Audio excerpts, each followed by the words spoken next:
आबंध कोटि, आबंध आणविक कक्षकों तथा प्रति आबंध आणविक कक्षकों यानी बॉन्डिंग मॉलिक्यूलर ऑर्बिटल और एंटी बॉन्डिंग मॉलिक्यूलर ऑर्बिटल, इनमें जो उपस्थित इलेक्ट्रॉन है इनकी संख्या के अंतर के आधे को हम क्या कहते हैं, बॉन्ड ऑर्डर या आबंध कोटि कहते हैं। इन दोनों बातों का भी आप एक आगे एग्जाम्पल से समझ लेंगे। आबंध कोटि बराबर half n b minus n a, जितने बॉन्डिंग मॉलिक्यूलर ऑर्बिटल्स में इलेक्ट्रॉन प्रेजेंट हैं उसमें से एंटी बॉन्डिंग वाले इलेक्ट्रॉन की संख्या घटा दो और उसका आधा कर दो तो क्या आ जाता है, आबंध कोटि या बॉन्ड ऑर्डर आ जाता है। आबंध कोटि किसी अणु में उपस्थित सहसंयोजक आबंध की संख्या को दर्शाती है कि उसमें सिंगल कोवलेंट बॉन्ड प्रेजेंट है या डबल कोवलेंट बॉन्ड प्रेजेंट है या फिर ट्रिपल कोवलेंट बॉन्ड प्रेजेंट है। आबंध कोटि 1 2 3 हो तो उसमें क्रमशः सिंगल बॉन्ड, डबल बॉन्ड और ट्रिपल बॉन्ड यानी कि एकल बंध, द्विबंध और त्रिआबंध उपस्थित होते हैं। आबंध लंबाई आबंध कोटि के व्युत्क्रमानुपाती होती है। हमने ये पहली कक्षा में भी बात की थी कि जितना बॉन्ड ऑर्डर अधिक होगा बॉन्ड लेंथ उतनी कम हो जाएगी। याद करो हमने हाइड्रोजन हाइड्रोजन, ऑक्सीजन ऑक्सीजन और नाइट्रोजन नाइट्रोजन की बात की थी। हाइड्रोजन हाइड्रोजन के बीच में सिंगल बॉन्ड, ऑक्सीजन ऑक्सीजन के बीच में डबल बॉन्ड और नाइट्रोजन नाइट्रोजन एटम्स के बीच में ट्रिपल बॉन्ड होता है। तो जैसे जैसे हम बढ़ते जाते हैं सिंगल से ट्रिपल बॉन्ड की ओर, वैसे वैसे क्या होगा, बॉन्ड लेंथ कम होती चली जाती है और जो इसकी बॉन्ड स्ट्रेंथ है वो बढ़ती चली जाती है।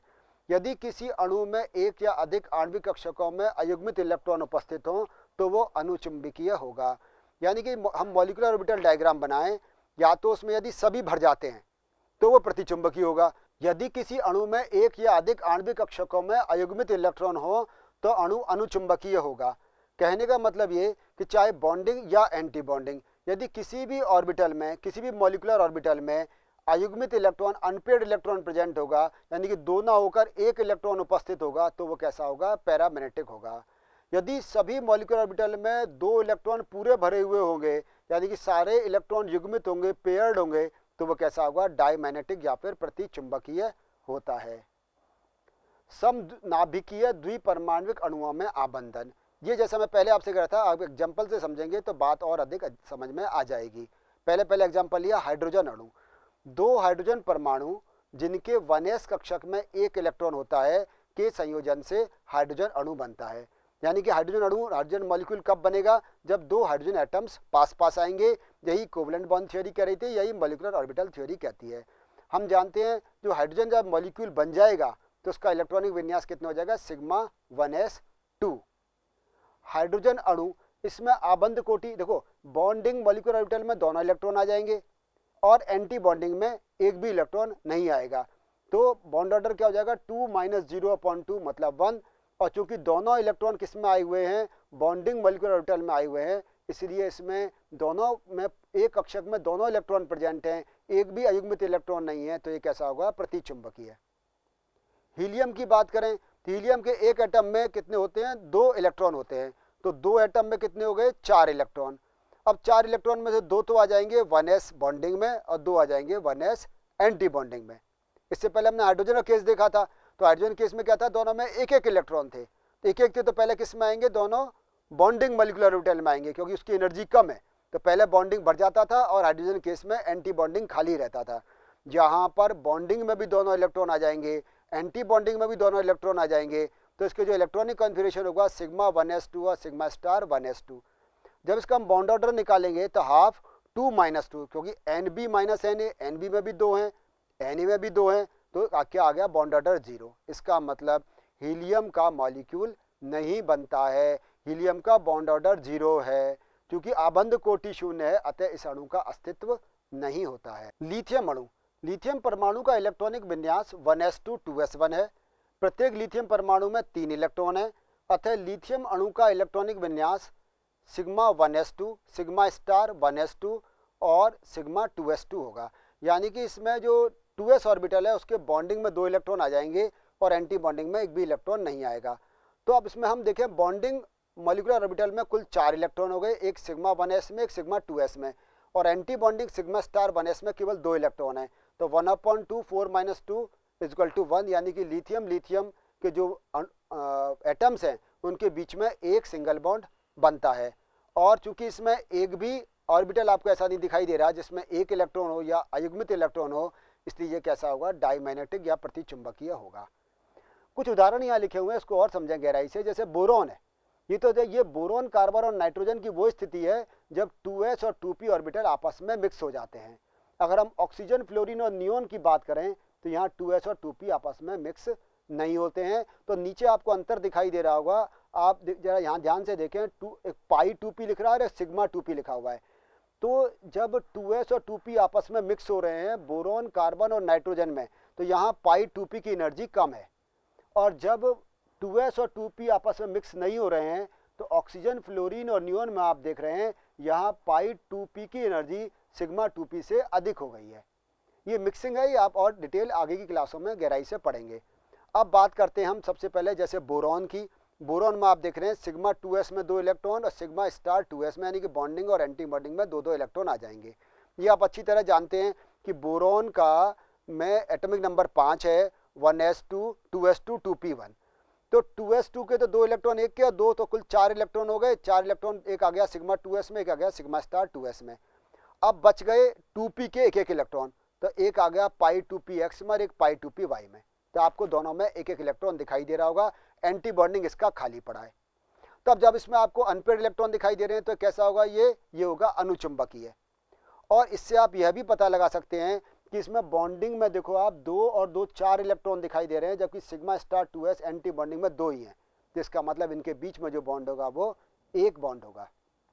कार्बन की बात करें तो कार्बन में आप देखें दोनों एटम्स में 2-2 इलेक्ट्रॉन हैं।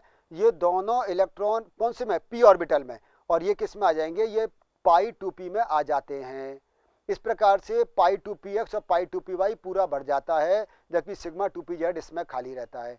वहीं नाइट्रोजन की बात करें तो नाइट्रोजन में सिग्मा 2pz भी भर जाता है। तो कार्बन का अगर हम बॉन्ड ऑर्डर निकालेंगे तो आपके समझ में आ रहा है, इसमें 6 इलेक्ट्रॉन तो बॉन्डिंग में, 2 किस में आ गए, एंटी बॉन्डिंग में, तो इसका बॉन्ड ऑर्डर 2 हो जाएगा। जबकि नाइट्रोजन का केस देखें तो इसमें 8 इलेक्ट्रॉन तो आ गए बॉन्डिंग में, आप देख रहे हैं 2, 2 4 और 2 6, यानी कि सिग्मा 2s, इसके अलावा पाई 2px 2py और सिग्मा 2pz। तो इनमें 8 इलेक्ट्रॉन तो हो गए बॉन्डिंग में और 2 एंटी बॉन्डिंग में सिग्मा स्टार 2s में। तो इसका जो बॉन्ड ऑर्डर आएगा वो कितना होगा, 3 होगा।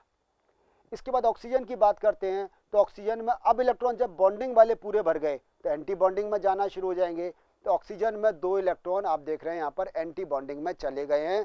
और आप देख रहे हैं यहाँ पर ये दोनों इलेक्ट्रॉन जो एंटी बॉन्डिंग पाई 2px और पाई 2py में है, ये अलग अलग हैं, ये अयुग्मित हैं। इस कारण से ऑक्सीजन मॉलिक्यूल कैसा होता है, अनुचुंबकीय होता है। यह बात ध्यान से समझने की है।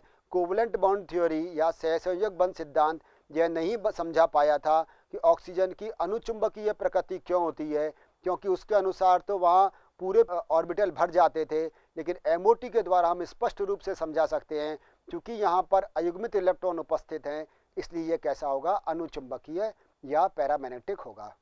फ्लोरीन में आप देख रहे हैं कि बॉन्डिंग मॉलिक्यूलर ऑर्बिटल्स में 2 और 2 4 और 4 8 इलेक्ट्रॉन तो आपको बॉन्डिंग में दिख रहे हैं, और इसके अलावा 6 आपको किस में दिख रहे हैं, एंटी बॉन्डिंग में।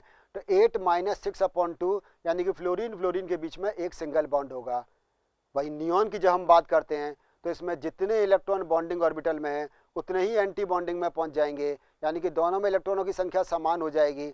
इसमें इसका मतलब नियोन का बॉन्ड ऑर्डर 0 होगा। इसका मतलब यह है कि नियोन का मॉलिक्यूल फॉर्मेशन नहीं होता है, क्योंकि इसका बॉन्ड ऑर्डर 0 है। इसमें बॉन्डिंग और एंटी बॉन्डिंग दोनों में पूरी तरह से इलेक्ट्रॉन भर जाते हैं और समान संख्या में इलेक्ट्रॉन उपस्थित हो जाते हैं।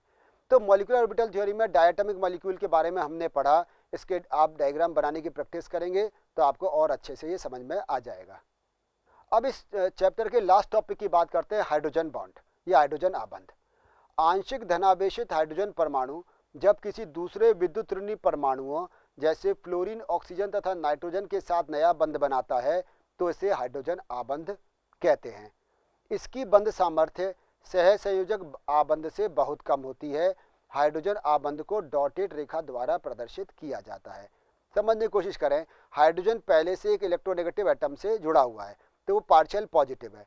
जब इस पार्शियली पॉजिटिव हाइड्रोजन के पास में कोई इलेक्ट्रोनेगेटिव एटम जैसे फ्लोरीन, जैसे ऑक्सीजन अथवा नाइट्रोजन आ जाएगा तो उसके साथ एक नया बंध बनाता है, वो हाइड्रोजन बॉन्ड कहलाता है। और यह हाइड्रोजन बॉन्ड कोवलेंट बॉन्ड की तुलना में बहुत वीक होता है। यह 2 मॉलिक्यूल के बीच बनता है और हाइड्रोजन बॉन्ड को हम डॉटेड लाइन के द्वारा या बिंदुदार रेखाओं के द्वारा प्रदर्शित करते हैं। हाइड्रोजन बॉन्ड दो प्रकार के होते हैं। एक है इंटरमॉलिक्यूलर हाइड्रोजन बॉन्ड, जिसमें कि यह बॉन्ड दो मॉलिक्यूल के बीच बनता है। यह आबंध समान अथवा विभिन्न यौगिकों के दो अलग अलग अणुओं के मध्य बनता है। उदाहरण जैसे HF या जल या अल्कोहल, कि HF का एक अणु और HF का दूसरा अणु, उसके बीच में जो बॉन्ड बनेगा, यानी कि जो हाइड्रोजन परमाणु है एक HF का, वो दूसरे HF के F से फ्लोरीन के साथ मिलकर बॉन्ड बना लेगा। इसी प्रकार जल में एक जल का ऑक्सीजन एटम दूसरे जल के हाइड्रोजन के साथ में हाइड्रोजन बॉन्ड बना लेता है। और इसी प्रकार से अल्कोहल में भी होता है। क्योंकि ये दो अलग अलग अणुओं के मध्य बन रहे हैं, इसलिए इसको इंटरमॉलिक्यूलर हाइड्रोजन बॉन्ड या अंतर अणुक हाइड्रोजन आबंध कहते हैं। दूसरे प्रकार का होता है इंट्रामॉलिक्यूलर हाइड्रोजन बॉन्ड या अंतरा अणुक हाइड्रोजन आबंध। यह आबंध एक ही अणु में उपस्थित हाइड्रोजन परमाणु तथा अधिक विद्युतऋणी परमाणु के मध्य बनता है। आप देख रहे हैं एग्जाम्पल इसका ऑर्थोनाइट्रोफिनॉल। इस ऑर्थोनाइट्रोफिनॉल में आप देख रहे हैं एक ही मॉलिक्यूल में नाइट्रो ग्रुप का ऑक्सीजन और जो OH ग्रुप हाइड्रोक्सी ग्रुप है उसका H, इनके बीच में क्या बन रहा है? हाइड्रोजन आबंध बन रहा है। तो हाइड्रोजन आबंध आपके समझ में आ गया होगा कि हाइड्रोजन आबंध जब हाइड्रोजन आंशिक रूप से धनावेशित हाइड्रोजन किसी दूसरे विद्युतऋणी परमाणु जैसे ऑक्सीजन, नाइट्रोजन अथवा फ्लोरीन के पास आ जाता है तो वो हाइड्रोजन बॉन्ड बना लेता है।